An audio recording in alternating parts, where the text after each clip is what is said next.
So, hi, Pretty Pride listeners. Thanks for joining me on this podcast. I'm going to be solo today just to share some thoughts coming from this past week. And it's been an interesting one. Obviously, markets are a little volatile as things shape out around inflation and interest rates and potential for recession. But before getting into any of the financial stuff, I really wanted to share kind of what or even just my personal life that relates to a lot of this stuff and hopefully teaches us some good life lessons to help us be as successful as we can. And so I was watching my one younger son starting up his football career, his tackle football career, playing his first game and learning a new position and trying to figure out the game itself and even just how to put on a pair of pads. And it's really exciting to see, but you can sense the anxiety building in him and the worry on where he's going. And there's a lot of things he doesn't know and he's not confident in. In the same respect, my older son started up driving, right? Driving can be a very scary thing for a young teen to kind of get into and bring some anxiety, obviously fear of getting into an accident or dying. And so all those things that may come along with something as serious as that. So I'm glad he's taking it seriously. But when I look at these sorts of two areas of watching my kids sort of experience some challenges, it reminds me of a couple of different philosophies on this, because we can easily get into the mode of fear. Taking my example of my kids' experiences, well, we deal with that as adults, right? Dealing with fear, new jobs, new areas, economy going where it is. And it can drive us into a fear-based mode where we can get, scarcity minded and cause us maybe not act, right? Where we're just kind of don't know what to do. So the easiest thing to ignore it, right? We can live in fear. And on the flip side is, which I think is where we all would want to be, is feeling empowered, right? And this is and they're not that far apart in a lot of ways. I think, they're only sort of, they're kind of very near each other, depending on what I consider your perception on the matter. And so couple places I've gained some personal growth in learning and help me sort of deal with some of these challenges is one, The Obstacles Way through Ryan Holiday, really a powerful sort of set of philosophies from Stoicism to help deal with challenges in life, knowing that challenges are there for us, whether we want them to be there or not. So the question is, how are you going? What's the perception you have with that obstacle? Is it something there's no way to overcome it? Are you going to play a woe is me sort of a victim sort of mentality, or are you going to take the challenge and say, hey, this challenge is meant for me, and I'm going to use it in a positive manner and hopefully learn and grow from it. And the next challenge I get, it's going to make it hopefully a little easier, but knowing that there's always going to be more challenges. And that also goes into, the other side of it from a Buddhism standpoint, like regardless if you're religious or not.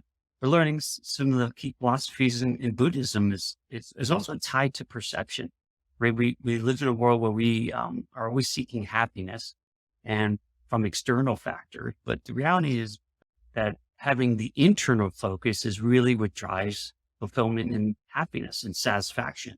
And we can control that. And that's what in the world of Buddhism is the idea that we can perceive things in one way, a negative way, and will cause us to suffer for much longer than we need to. Pain that's happened to us in the past that sticks with us. We can't forgive somebody for what they've done to us. And so those perceptions really drive our thinking and ultimately our fulfillment in life and our happiness, that we can change that perception through our own personal growth and responsibility to see it differently, just like the Stoicism philosophy. Challenges are there not to give us pain, but to help us grow and become stronger and better. And same from the Buddhism side is, taking that personal responsibility to perceive and have the perception of something in a way that gives us power, right? Empowers us to do something about it, the situation, and take control of it. And not that we dismiss the way we feel about things. I'm not saying that, but that we have the control and power to do something about it and turn it into something more positive.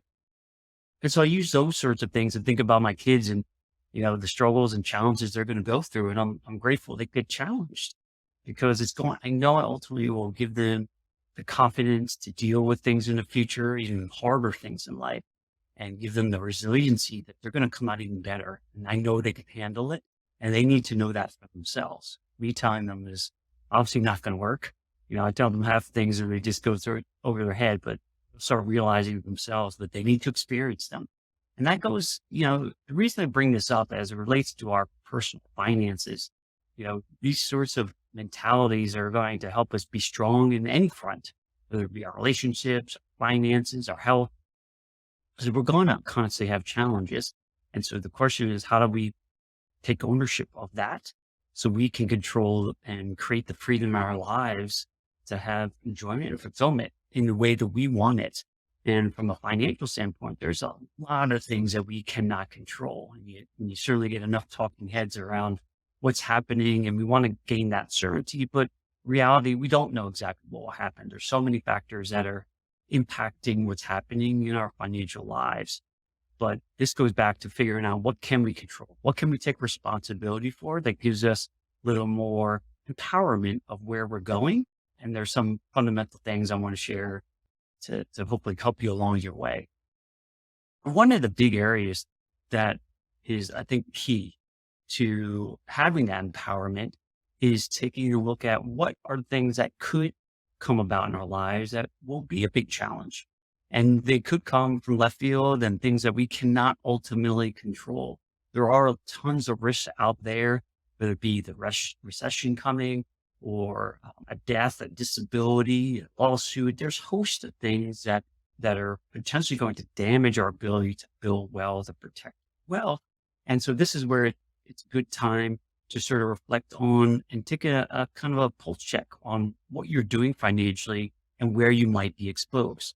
In your foundation, the wealth that you're building, are there areas, what are you doing to protect it for not just the current period we're going through, but long term, right? What are some of the protections that are in place today to ensure that even if things happen and storms emerge, that you're in a position that you're still going to be okay, and you have the foundation built to withstand anything that comes. So this is a really good time to really step back from that, take an assessment of what that looks like, because then you can feel empowered that you're prepared, right? We don't know all the things that are coming, but that's why it's so great to be prepared, because when you're prepared, then you know what to expect, right? Even if the thing that comes to you is not what you wanted, that you have taken the steps, plays from the protections to, your estate plan, all these things that are going to come into to fruition, because and really help your family out and protect your wealth and allow it to grow, because you put in those things in place. So it's really key to look at that foundation and really ensure that you feel good with what you have and understand how it position help you maintain and grow your wealth. The second area that I would highly encourage, so now you're assessing your foundation, understanding, things from protections to, having access to cash, right? That's one thing to forget in that first part of it. That's your foundation. Now let's look at what are you doing to build wealth over time from the investment side, right? Because that foundation building is really not so much investments, right? It's protections, liquidity. But then the second piece is, what are you doing to build long-term wealth? What are you invested in that you feel good about, right? That you have maybe hopefully a semblance of control, and which will hopefully reduce some of the risk, but having a sense of where they're positioned today for the long run, because hopefully some of the money you're investing is maybe not needed right now. So the question is, do you feel comfortable with it long term? So that's going to be there to meet whatever goals you have financially, just to reassess whether you're positioned in the way that you would want. And then if you're not, then getting the help to at least evaluate different options. And I think we can get into a mode of set it and forget it. And things will evolve and change. We're going to be different in certain stages of our lives. It's good to have that sort of reflection moment to understand what we're doing and make sure it still aligns to who we are, what we're trying to achieve, and what matters to us. I think we can easily fall prey to kind of putting on the side, and hopefully we'll get there. And to me, I've never subscribed to an idea of hope is having a good strategy. Listen, I certainly like hope. I think there's some positivity to it. But as it relates to our financial situations, we do need to take ownership of it or someone else will. And I would prefer to have that in my control. And so we can have the freedom to use our wealth whenever we want and know that it's serving us and our families and our communities at the highest level. But sometimes it takes just openness to learn more and be exposed and be comfortable with maybe some of the areas that maybe are not ideal today, but having the humility to learn and reach out to other resources to gain some insights and ideas. And the last thing I would say is from all that, with you rebuilding a foundation and looking and assessing it, looking at your overall long-term growth strategies with your investments and seeing if they fit where you're going and what you're comfortable with, right? And the last thing is really to create an action plan. We can learn tons. I'm a avid reader in building of knowledge, but what I know for sure is it really does no good if you don't put things in place, right? They say knowledge is power. Well, knowledge is potential power, depending on if you use that information to progress and do something.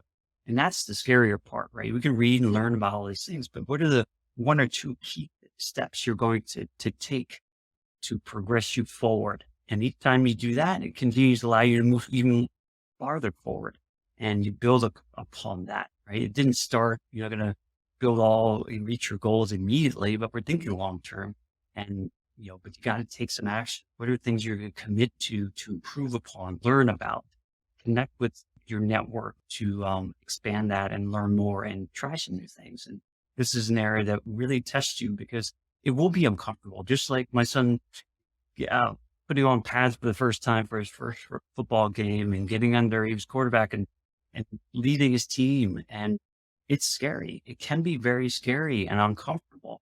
But once you take the first step, the second step will be easier. Once you take the second, the third and fourth will become easier. And it just builds from there. And that's all that life is about, I think. And it's a fun journey if we have the right perspective on it and our perception of it is on a more positive note. And I think that will help us exceed in life and reach our potential. And ultimately, at the end, we become the best versions that we can of ourselves.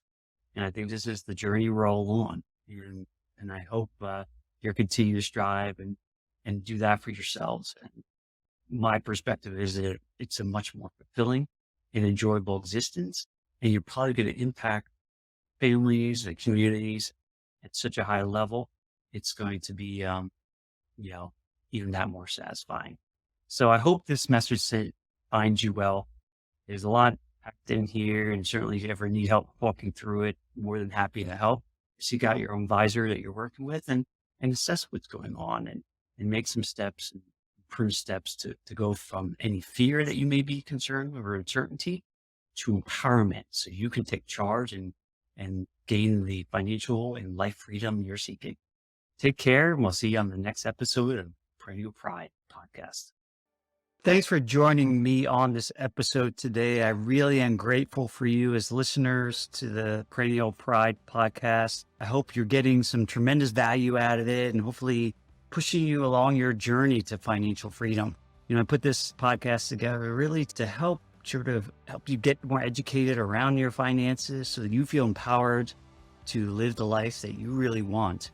And if you like the content that you heard today or watched, then I would encourage you to go to my website, perennialpride.com. There's tons of other content there. And you can access my book, Wealth Beyond the Numbers. You can buy it there on my website.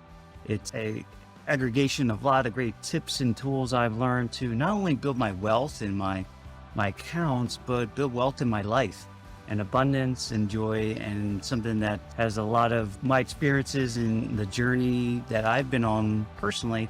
Hopefully that can be also of value to you as you sort of move forward. So thanks again for being a Perennial Pride listener, and we'll see you on the next episode.